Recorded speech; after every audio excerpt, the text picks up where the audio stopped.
Hey everyone, thanks for coming and joining us on Voices of Vicenza. I'm here with some very special guests today, Giulio, Angelique, and Katie. So today we're going to be talking about some stuff related to PCSing to Italy, OCONUS generally speaking, and we're going to start off by discussing command sponsorship. So Giulio, you're kind of in charge of the command sponsorship, and Angelique and Katie, you both have a plethora of experience with what it means to be command sponsored, the process, and everything like that. So thank you for joining us. So Thank you for having us. Yeah, absolutely. Anytime. Can you tell me a little bit about what does it mean to be command sponsored and why is it so important? So command sponsorship is basically like what gives you the privilege and all of the entitlements that are attached to your overseas PCS to Italy. So without being command sponsored, you cannot access all of the privileges and all of the entitlements during like the PCS process and also the integration to in Vicenza per se. So that's why it's really important if you have a service member that's serving with family, with dependents, they will need to start this process like as soon as they get like their assignment. They will need to start with the FMP, which we're going to talk about later on. Exactly. And then also like with the command sponsorship, just to make sure that the dependents are in the orders and they will get full benefits once they get overseas. Right. And those full benefits include household goods, per diem, even registering kids at school. So like it's something as you would think is automatic, but it's not really. Yeah. So like all of the privileges that you get to serve overseas in a location outside the United States, it comes also with that benefit, and that is the command sponsorship. It's also a way for the Army to protect also the family members and make sure that there are services available for each individual dependent that's coming over. Exactly. So it's absolutely a necessity when you're coming OCONUS. Yes, ma'am. And Angelique, you just experienced the OCONUS PCS. How was that? Fearful. At the beginning, but I have to say EFMP was the scariest for the command sponsorship because there's so much that entails in that, and one of the first things that you have to do is make an appointment for a physical, because you have to have a physical within a 1-year time period. And when you look at the various medical centers everywhere, that there's limited appointments available. So as soon as you get your RFO or request for orders, make sure you go get your physical done so you can get your EFMP screening. Yeah, absolutely. And I will say EFMP can definitely be daunting, but it is for the benefit of the service member and their family, right? And it includes things like IEPs, you know, which are very important for the family members. And so it's more about ensuring that the medical facilities here can support you and your family. Katie, do you have any experience with EFMP? Yes. Well, we have 4 kids, and 2 of which have IEPs. Okay. And so we definitely had to make sure that all of those things were going to be taken care of, because we didn't want to get to Italy, get over here, and then realize that our kids might not get the support that they need. Right. Of course, they were able to, which is why we're here.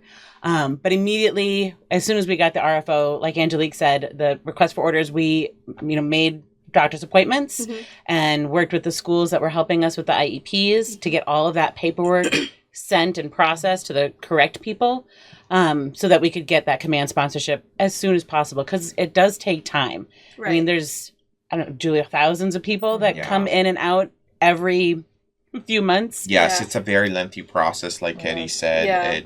It varies from installation to installation and case by case basis, and the packets get reviewed at so many different echelons before it's actually approved, right? And then you can finally say, well, my dependent is command sponsored, and then they can move forward to the passport and visa, which is another obstacle or another requirement that may say just to get to Italy, which And I mean, thankfully, we have some general timeline on the PCS guide, which is on the Garrison Outlook. So if you're wondering kind of the timeline for command sponsorship or EFMP or passports and visas as well, they do kind of give you a little bit of an estimate, right? So I think for me, the process probably took about 3 months cumulative, which is very reasonable. You know, like you ladies were saying, if you go get your physical for the EFMP and kind of get ahead of the game, no issues. Yes, get that first step started. Exactly. Because if you don't have that, then every other step can't fall in line. Exactly. So get the physicals,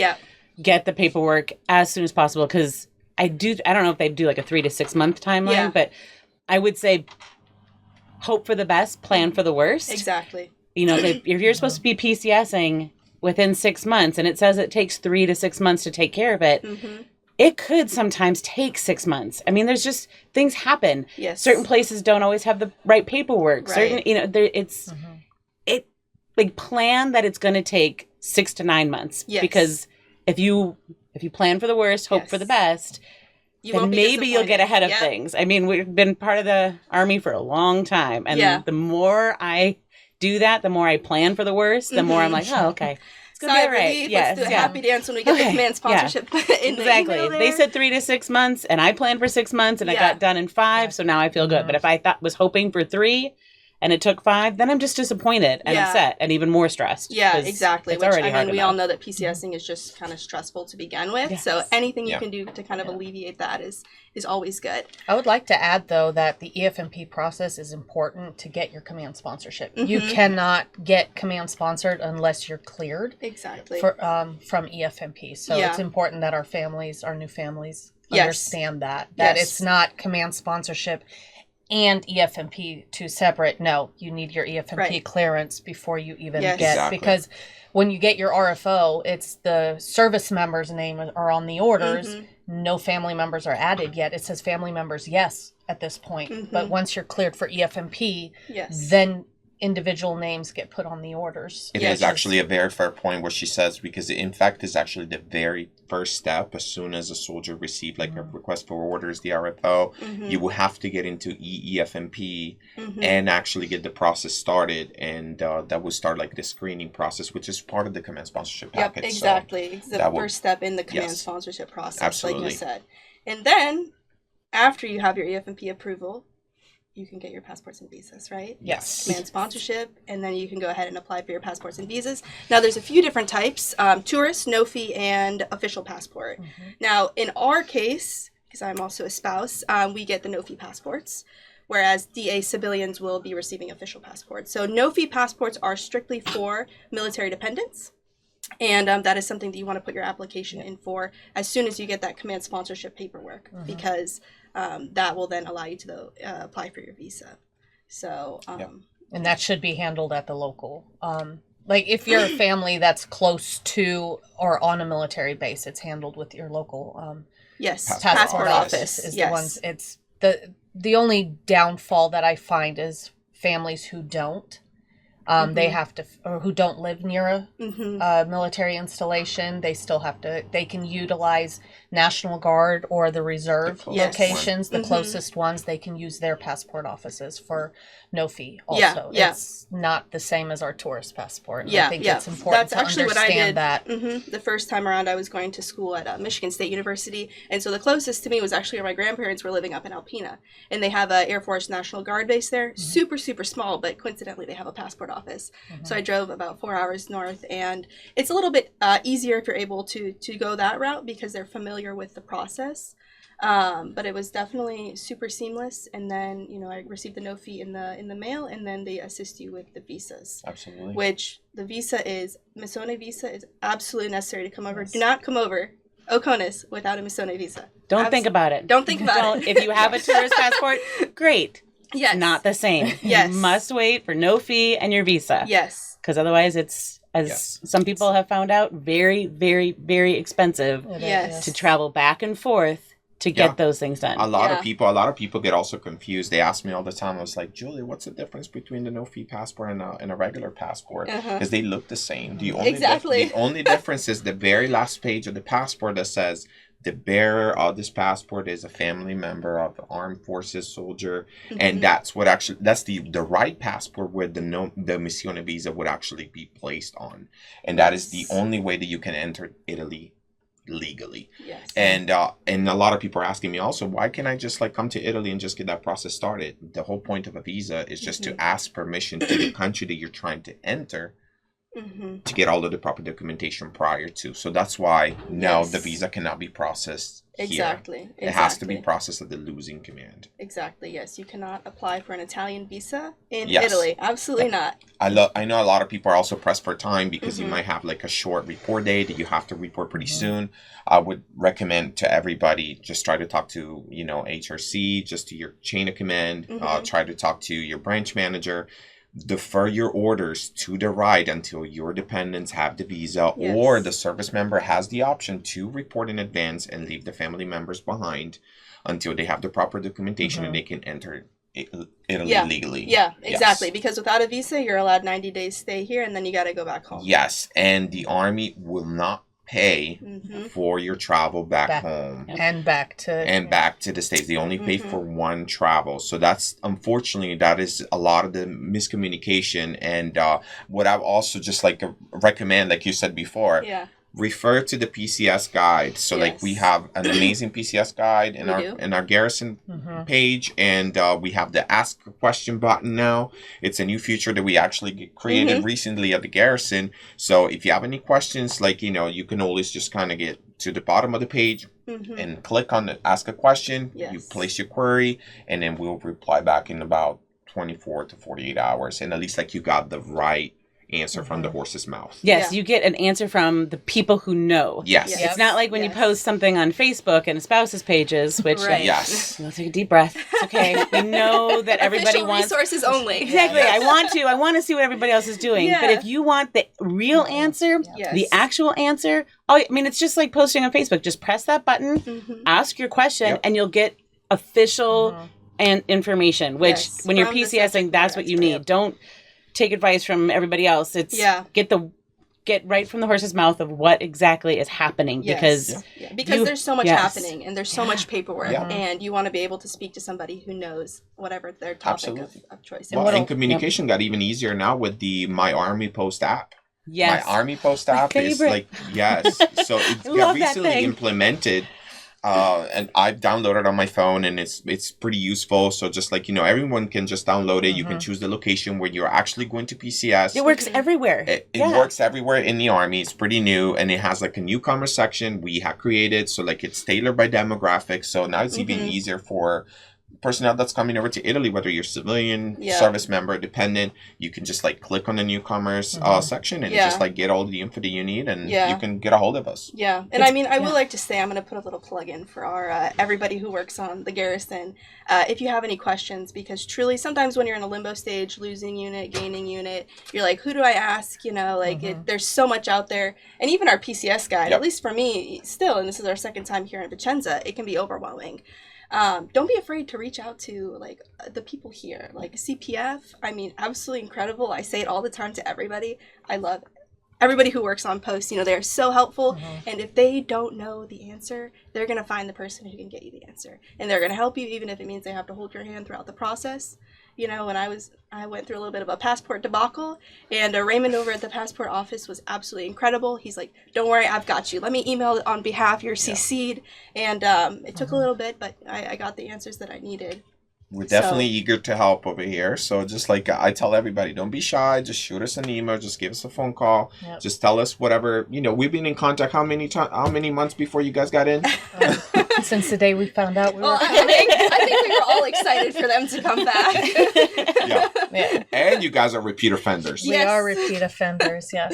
But one thing real quick that I would like to add on the visa, the other importance is without the visa in the passport, you're not getting your soggiorno, which is your allowance to stay here longer than the 90 days that a tourist would be able to. So exactly, I think it's important that they understand I am a frequent offender with that, and Martha over at the Soggiorno office is absolutely phenomenal. We are such good friends now. She said, oh no you didn't, and I said, oh yes I did. Yes, for those that are not familiar, like the Soggiorno is basically after the visa, and then people that are coming over, you need to have like obviously the visa to that's the minimum requirement in order to enter legally Italy, and then upon arrival you would apply for a Soggiorno, which is like kind of a green card, and that would actually allow you to stay through the entire tour. And so that it's just done as soon as you get to CPF, like during in processing. The biggest hurdle is that no fee passport and visa, or that official passport and visa, or the tourist passport with visa for contractors. So those are the three categories that you need to make sure that visa, without the visa, you not getting in. And then once you get here, it's kind of smooth sailing. You know, Soggiorno's fairly easy. You know, you just got a quick pop in downtown. For your paperwork and everything like that. So, a random question, but what would you ladies say? So what's your first memory of Vicenza? So obviously we've gone through the command sponsorship, EFMP, passports, visa, and you're here on the ground and you're like, finally, you know, all this work. Like, do you have a memory where like, wow, this is my first time in Italy and this is what I remember? Like, was it gelato, cappuccino, hopefully something positive? I'll let you start. Oh, that no. Go ahead. Well, so when we arrived, we had 2 dogs with us, and anybody that's traveling with dogs, good luck. It's just stressful, and then there's a lot that goes into it. Another podcast. But so we had 2 dogs, and I just remember getting off of the airplane, and we're going through whatever where they're checking your passports. Can't think of the customs. Thank you. Yes, not hard to think of. Anyways, we're going through it, and I could hear one of my dogs barking, and I was like, "Oh, there she is." Okay, good. Like in my mind, she was there. She was off the plane. Yeah, like, and they were together, so I knew they were there. But I hear her barking, and then she stopped. And they're beagles. They bark. That's what they do. And so then she stopped, and now I'm stressing. I'm like, oh boy, what's happening? What have they done? What's going on? I get out. We finally get through customs, and we get over to the dogs, and there are like 4 or 5 Italians working in the airport who are just like loving on my dogs and just happy as can be, and they're like wagging their tails and just super like, that was what my first thing was, like getting to Italy was like, we're gonna be okay.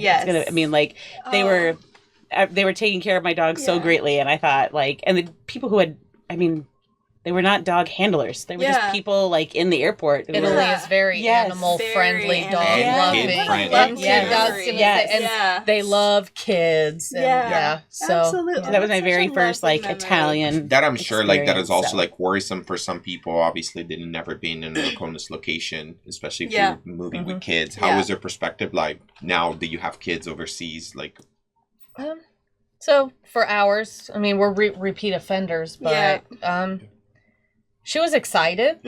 I'll say the first time she was really excited. She was like, ooh, new country. And so the love from Europe in general, Europe in general loves their kids. So, but here it's very family. And just having the opportunity to experience Italy. It's amazing. It's a once in a lifetime or multiple experiences in your case. Well, I just want to say thank you so much to everyone for coming on the show. I'm hoping we can do another one of these very soon, and I really appreciated your perspectives and information on command sponsorship, and I think we had a really, really great discussion. And so for those of you with any additional questions, you can go ahead and visit the PCS guide on the Garrison Outlook, and thank you for tuning in to Voices of Vicenza.